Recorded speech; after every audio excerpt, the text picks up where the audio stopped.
2017 में रानीर बाजार थाने के पोस्को मामले में आरोपी प्रबोध देवनाथ को विशेष जज कोर्ट में एक लंबे सवाल जवाब के बाद माननीय अदालत ने बेकसूर करार दिया। इस खबर की जानकारी वकील देवदास बख्शी ने दी। 2017 मामला छिलो, সেই মামলাটা 2017 থেকে চলছিল। তো 11 জন উইটনেস প্রসিকিউশনের তরফ থেকে কোর্টে হাজির করানো হয়েছিল। তো সাক্ষ্যবাক্য শেষে সমস্ত জেরার শেষে আজকের দিনে আর্গুমেন্ট ঘোষণা করা হয়েছে।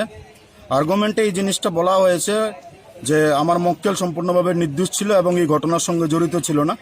তাই আজকে প্রমাণিত হলো জাজমেন্টের ভেতরে যে এই ধরনের কোনো ঘটনা ঘটেনি এবং সাক্ষ্যবাক্যে এই জিনিসটা প্রমাণিত হয়নি। তাই বলে আজকে আমার মক্কেল প্রবোধ দেবনাথ মাননীয় আদালত স্পেশাল জাজ কোর্ট নাম্বার 4 থেকে এই জাজমেন্টটা প্রনাউন্সমেন্ট করা হয়েছে এবং এই প্রনাউন্সমেন্টের মধ্য দিয়ে আজকে আমার মক্কেল খালাস হয়েছে। এতটুকুই আমার বক্তব্য। আমার মক্কেলের বাড়ি হলো রানীর বাজার, নাম হলো প্রবোধ দেবনাথ। 2017 সালের মামলা। 2017 সালের মামলা।